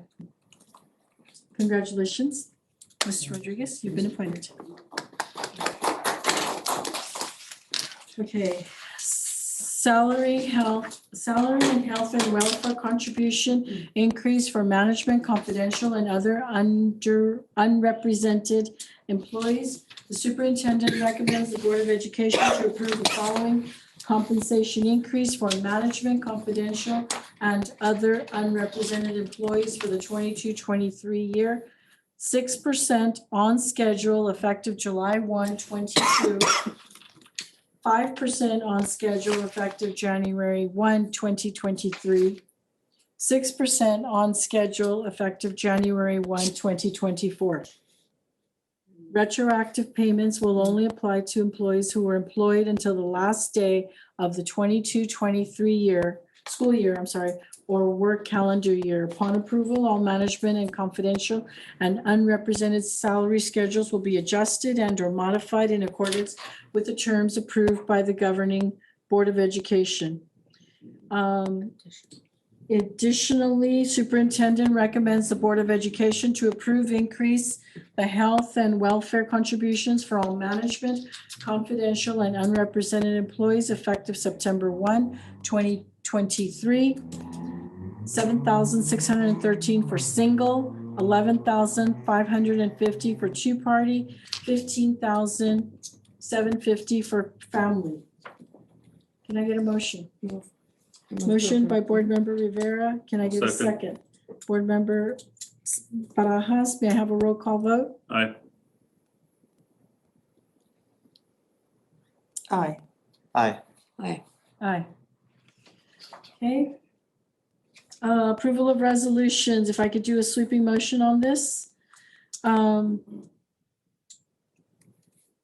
Approval of resolution 14-24, election to participate in the classified school employee summer assistance program. Resolution 15-24, board compensation for missed meetings. Can I get a sweeping motion to approve the two resolutions? So moved. Second. Board Member Stanzioni, seconded by Board Member Rivera. Roll call? Aye. Aye. Aye. Aye. Okay. Moving along, approve first amendment to the superintendent's, oh my gosh, that's a mouthful. Approve the First Amendment to the superintendent employment contract. The board president recommends the Board of Education approve the First Amendment to the superintendent employment contract. Also want to make note that this is the First Amendment to his January 2023. I move. Second. Motion by Board Member Barajas, seconded by Board Member Rivera. Roll call, please. Aye. Aye. Aye. Okay. Item number 6, dedication of murals, plaques, room names, buildings, memorializing former employees or other individuals. Superintendent recommends the Board of Education discuss the matter and provide direction as needed. Board Member Stanzioni, Board Member Rivera, you requested this item. You have the floor. Would you like to? Per our training that we go through every year under mandated reporter, suicide awareness and whatnot, it is brought to our attention that we not memorialize certain things like suicide, in that it would give a disenfranchised or ultimately depressed person a way to find fame and possibly do that. It is highlighted in our training that memorializing this kind of action is not what we should do. I wanted to get the frame from our training, but I couldn't get back into it to show that that's what's suggested by studies in this law firm that conducts our training. And knowing that suicide ideation and suicide is prevalent among our at-risk teens and preteens, I think it's something that we really should look at on a per situation basis, because there are some people we put up our memorial for our fallen soldiers, thanking them for they're giving the ultimate gift to our country. There has been other things, but I think that honestly, there has to be a filter and guidance and wisdom shown when things are done like this. I agree. I also, the plaque was never brought to the board for approval to be put on. 1, 2, I feel that having certain plaques there, the plaque there, is like glorifying suicide. And right now that we're going through all this mental crisis with our students, it's like telling them, go ahead, kill yourself, and we'll put a plaque up for you in our high school. And that's not doing them any. We need to get them the help and not start glorifying suicide. And if we're gonna keep it on, then I could bring you a whole list of all our students that have committed suicide that we could put up on the plaques. We had a 6th grader at Torch that committed suicide. Why isn't his name up there then? So if we're gonna keep that, then we gotta put everybody's. It's not fair to certain people, but I feel that plaque should be removed. It was a very sad situation, and we all grieved for it and prayed and everything, but I just don't feel glorifying that it's there and it's glorifying suicide. Okay, so let it be known that what was just passed around to you was board policy 7310, which speaks to this. Okay, under memorials. Well, the whole policy, but specifically memorials. So in that what is your motion? in that, Do we have a motion? Member Rivera said that this was not put past the board, and she was on the board at the time, I believe. So that would be in violation of this board policy, correct? Yes. Looks like yes. Okay. Yes, so. Board Member Cimental? Thank you, Madam President.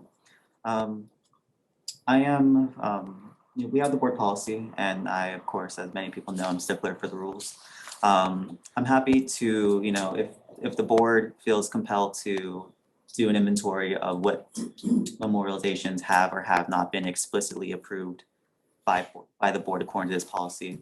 I'd like for it to be comprehensive. There are a few memorials at Bassa High School, not only to a teacher, but to actually 2 teachers, the library itself. There is a memorial for 2 follow service members in the front quad. We do have the multipurpose center at Torch Middle School. We have 4 school sites named after individuals. If that's a route that we want to go, I don't want it to be targeted just one specific memorialization, but to all of them if we want to be in the line with board policy. But I also would rather be in a block that simply ratifies and confirms the actions that have already been done in this sense. I understand and I appreciate the concerns that my honorable colleagues have on the matter of suicide. However, and very respectfully, I do feel it is a bit reductive to the memory of a specific teacher at Bassa High School. The memorial, not just the one, but not just 2, but the 3 that are there, one outside the classroom, one on the door next to the classroom, and one inside the classroom in the mural, were put there not because of the manner of their death, not because of the circumstances leading to their death, but because of the life that they led and the impact they had on our community, to students who are still in this community as adults, to coworkers who are still at that school site. I think it was a blessing and a privilege and something beautiful to have had an experience with this individual. And it's, of course, a tragedy, again, of how they passed away. But I don't want us to penalize just because of the manner of her death. Of course, moving forward, with perspective thought, I'm very excited with all the work that we are doing in mental health to address this situation. Unfortunately, people grieve in different way. People do celebrate people's lives in different way. Whether if that is a plaque, if that is a full page in the yearbook, if that is an obituary in the newspaper, if that is somehow the community ends up finding ways to grieve. And us having our focus on getting those resources, the preventive resources that were presented tonight, I think is going to be of a profound impact for our students. And suicide is a horrible disease that is happening, that we're seeing nationwide, especially in our youth. I happened to attend, and should have actually brought this up during my report, an event at Lakeco yesterday from the superintendent's symposium. And it did mention the statistics that suicide is the second leading cause of deaths from adolescents. I believe it was about 11 to 14, the second cause of it. So this is absolutely an epidemic that we need to take seriously, and I'm looking forward to the opportunities we as a board can address this situation. But I personally don't know if I'm comfortable with moving forward with removing things that have been there for 10 school years already. Again, understanding that it's unfortunate that this individual succumbed to this, but again, we're celebrating the life that they led, not the manner of their death, is what I feel compelled to say, at least very respectfully. Thank you. That being said, I don't think anybody is saying anything negative against the individual who brought such love to so many people and opened their hearts to the joy of art. And I know the mural was in her dedication is simply something that she liked. So obviously that wouldn't be, it's that the manner of which the little grave marker sitting in the quad is kind of disturbing, because kids will say, what's that? And they'll say, oh yeah, she killed herself. And other kids will say, wow, I could get one too. And that's what the statistics are showing, that if you memorialize that kind of thing and kids don't hear the whole story, and if they did, it'd be even more horrifying, because it would give more kids reason to try it. I think we do need to have at least some kind of oversight. And I think what this is proposed is that the board has an oversight, because we are older and hopefully wiser, and we've done our homework on it. This does not diminish the memory of any individuals, but it hopes to save those lives that might be looking at those and not read them correctly. And I have had students that have committed suicide, and I've had others that have come to me and say they wanted to. And I don't want to go through it anymore, you know, and I knew this person. And I knew the backstory, and the kids today don't. They just hear the word. And right now, since it's such a big word and it's in all the videos and it's in all the raps and it's kind of a call to action, I think it behooves us as the responsible party, as overseers of our community's children, to behave in a responsible way. Totally agree. So what is your motion? I apologize for not reaching out to you, Dr. Alvarez, regarding this. I thought this was gonna be a conversation about probably like murals and stuff like that, not removing something. And I'm just reading the title of the item too, and I'm just thinking that's the reason why I really didn't do my homework per se. Yeah, I'm like listening to y'all. I'm just wondering. So, what are we trying to remove from? This is what I'm asking for the motion. What is the motion? Oh. What is the motion that is being brought to the board? Okay. Yeah. So there is no recommendation from the superintendent. This item is for the board to discuss and provide direction through a recommendation, through a motion, for the action the board would like the superintendent to take. So I guess I apologize, and that's probably what I'm trying to ask. Like, now I'm a little confused, so I apologize, and my bad. Now I'm looking like I'm not informed about this. Yeah, what is the motion? What are we? I would like the motion, I would make a motion to remove the plaque. What plaque? For Near the door or the little marker thing? the marker that's there, whatever's, if it's inside the classroom, only the art students will see it. But if it's outside where parents and everybody are seeing it, it's not, we're not being very responsible to our students. However, if I may say, if we are doing, I'm sorry. Oh, you have to have a motion. Was it, sorry, can we identify the motion more clear? Yeah. It was more I don't descriptive. have a motion. This is your choose No, motion. what's the motion? How do, because it's the specific way it's worded is critical. Because we want to go forward with always making sure anything that's done is board Yes, approved. that everything needs to be, yeah. And in reference to some of the things you brought up, it was board approved to name Watanabe Center, Watanabe and Florence Flanner were all named by the board. There's historical reference to all those people, but it was all brought up through the board. There were some things that were not board approved that were done out of passion and love, right? And it's a couple of those things that were seemingly inappropriately placed because of what it might cause in the future of our students that are so critical right now. Yeah. So how would we word that? You know, as we move forward, everything, make sure it's board approved, but remove what's not been board approved? Yes. Mhm. And that doesn't, you know, the mural, like, you don't even know her name is on there. It's real tiny. Yeah, It's no. written into the whole thing. I'm saying The the mural itself mural is giant, but you It's don't what's see. out there in public, what the parents and the kids could see. Could we, I'm just trying. I You know what we're talking so about. I think There's a Mr. mural, there's a mural in her honor, because she used to like, Night Before Christmas. Who's on it? What's the teacher's A name? teacher, Miss Flanagan. That was the art She teacher. was an art teacher. Oh. A very well-liked teacher, very good teacher. Trying to see if I missed My notes kids on this had or her, something. I mean. Is there something, a description? It I happened apologize. before you were on the board. Okay. And there was a whole backstory on it that's really, really sketchy.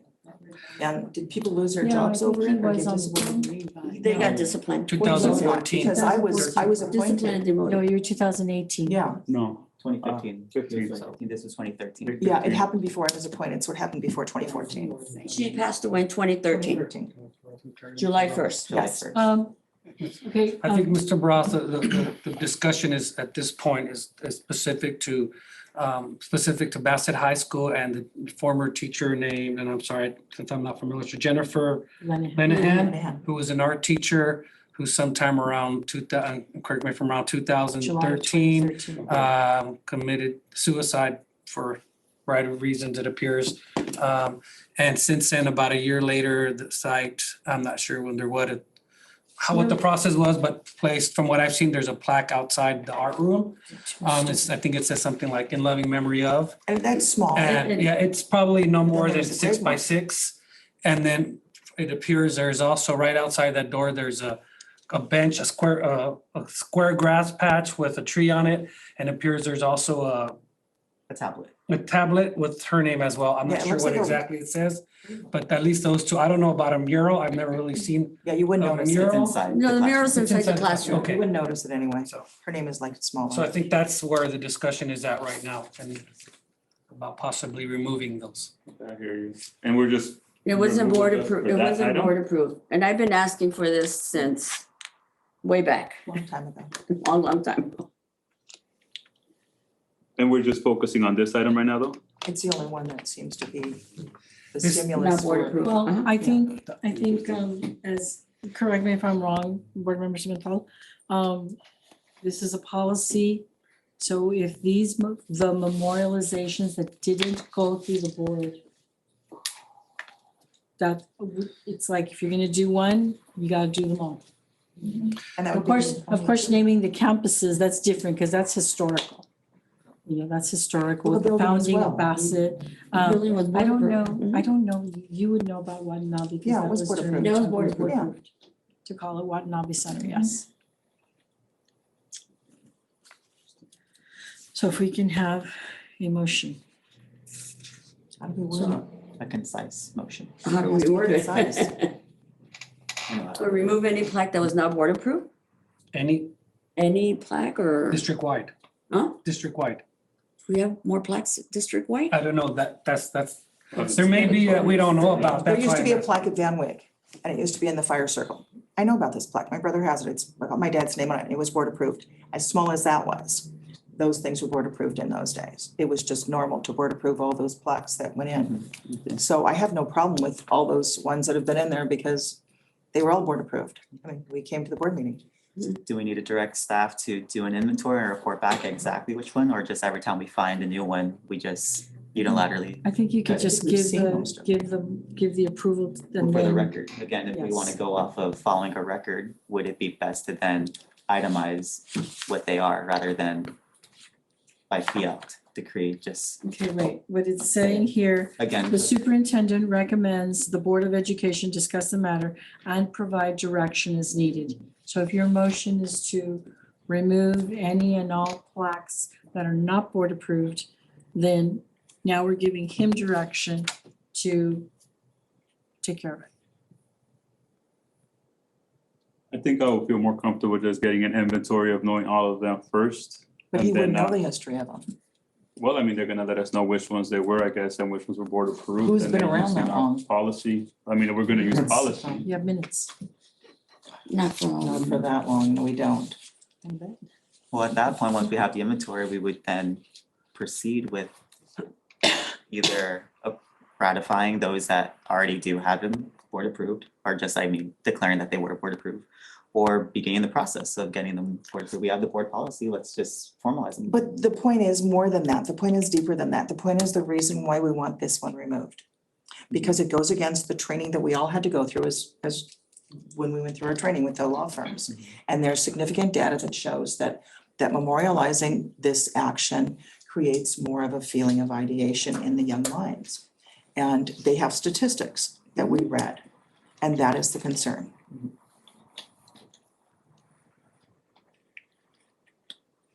It's not just the naming. It's not the person, it's not that, it's just what it represents right now.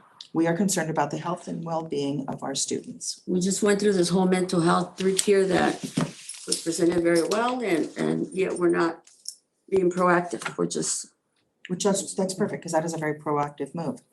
Just as a point of, I believe, and correct me if I'm wrong, for parliamentary procedures, there's a motion that was made. If it's clarified, there should be a second so that you can Right, but engage did in the we have a clear- discussion. I didn't know Who we made had the it motion? Well, clarified. that's what I'm saying, if there. We don't have, we need a clarifying motion. You're right, so if there's no clarifying motion, we're still in discussion. So, aren't we? okay, I thought, So how would we word it, the motion?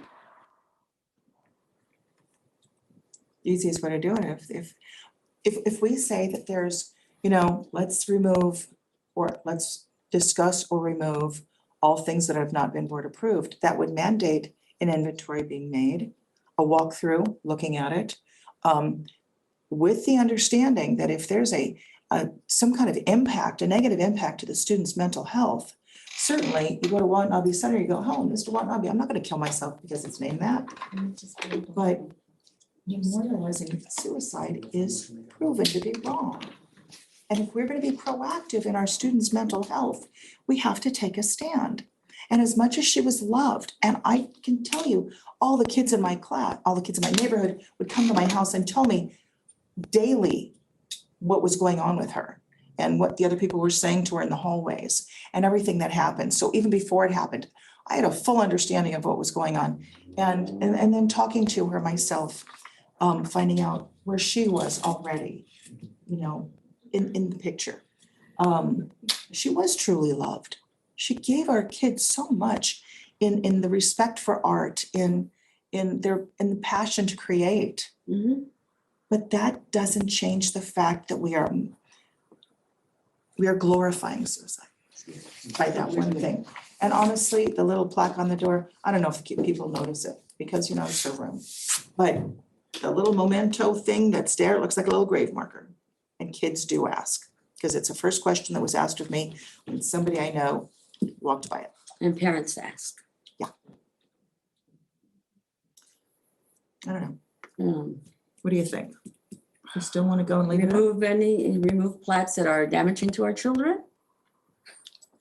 Or hurtful to our children? I mean, we're putting money into So this in the mental effort health to- thing, and yet we're gonna, hey, look at that, go ahead and do it.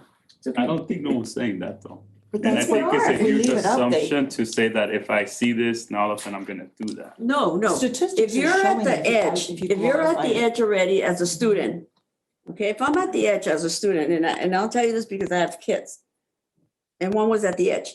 If they're at the edge already and they see that, and they know her story or what happened, hey, well, why don't I just go? They're gonna remember me anyway. And then they're gonna be crying for me, so that'll teach them. I mean, you gotta think how these kids are thinking. They're at the edge already. They have nothing to lose. They feel they have nothing to lose.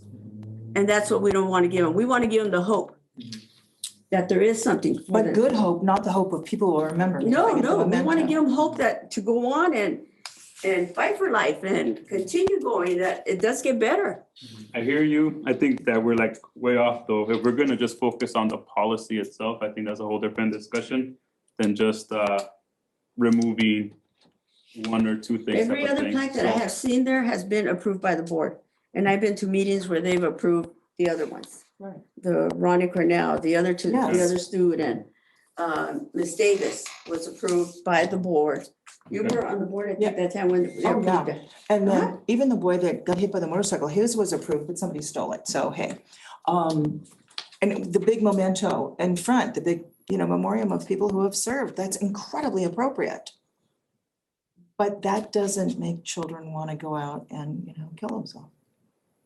This is Respectfully real. speaking- I don't know if anybody lives with teenagers, but it's a real thing. Respectfully speaking, we need a motion. We need to know how to word it so people will understand. I would also just like to additionally go on the record of saying that I do truly genuinely appreciate the approach in which my colleagues are coming from this. It's very clear that you're coming from this from a point of mental health and concern for our children. I do not want that to be diminished. I don't want my perspective to be misinterpreted. As someone who's been not on the edge, but calling folks off the edge a few times, back when I was in high school too, up to early this year, it is hard. And I don't want to invalidate any other perspectives that were shared. But at least in my experience, just for me, there's many other experiences out there. When you are at the edge, sometimes you have a plan, sometimes you don't. Sometimes it's intrusive thoughts that just happen. And that's a scary part about this. And again, I'm hopeful that we are, as a district, are moving forward with providing these resources to be preventive. I understand and can totally appreciate the perspective that you both are coming from and not wanting to quote unquote glamorize this. It's a genuine concern. I see it. My perspective is trying to reconcile that valid argument and also not diminishing a life simply on how it ended. That's the point I'm coming from, as well as where Mr. Barajas is coming from in terms of policy. If we're going to follow this, then I'd like to see something formal. We're not diminishing her life. Her life was touched, she touched a lot of students. It goes on in the students. It's not being diminished. Because we've had other teachers, plenty of teachers that have passed away at the high school from cancer that touched a lot of lives and were very well liked and very popular and everything. And we don't have plaques for everyone there either. Let me also thank you for that. Let me just clarify. It may be interpreted that way. Simply is, granted, that might not be the case, but I'm just saying it may be interpreted as the act of removing a memorial will be received a certain way. I'm mindful of that and the hurt that it may feel then to those folks who would not want it to see it removed. But with all due respect, they no longer go to school there, and the children that do go to school there ask and find out that it's suicide, and those are the children I'm concerned with. That is also fair. Again, there's another thing that in terms of, I think, in terms of presenting it, if people are asking, what is this plaque? I'm also disheartened to hear that that's what people are responding. It's not, this was Ms. Lanahan, she was a beloved teacher. There's obviously a conversation that could devolve further from that, but if the response right off the back is, oh, she killed herself, that's harmful in and of itself. And I understand that that's probably what you're getting at. But again, there needs to be a culture shift of any memorialization shouldn't be so cold like that, to just respond, that was it, we should get But 10 memorial. years passed, nobody remembers her. They're just hearing what they hear, and sadly, there's nobody there to share that love unless you go into the art class, and he will. Because he learned everything he learned from her. And he passes it on every day, he shares her legacy. But it's those comments of the 98% of the other kids that don't know her, they just have the flippant answer. And that's the damaging one, because they don't know the passion. They don't know the love and the concern she had for students. They just know she killed herself, because that's the answer. Because it's been 10 years and that's all they And know. that's all people know. So could a motion be to go back The and, motion to remove that plaque that was not board approved. that was not board approved, And from period. now on, from here forward, have all plaques or any memorials approved by the board. Which certainly we will, because. That's my motion. Right. Just the plaque, not the, Oh, no, the thing, the memorial. Yeah. that as well. Okay, I just want to make sure we're clear. Okay. I'm sorry, what was the motion again? To remove the plaque and the memorial that's in the quad area. The tablet? Yes, and from this day forward, have everything, any plaque or any memorial that's gonna be put up at the high school or any school be approved by the board. In accordance with the. In accordance with the board policy. With standing board policy. In the policy 7310. Second? 7310. Hmm? The board policy. And I second. Okay. Motion by Board Member Rivera, seconded by Board Member Stanzioni. May I have a roll call vote? It's just because of the language, I'm gonna vote nay. Yes. Agree for the language of this motion, I'm voting no. Yes.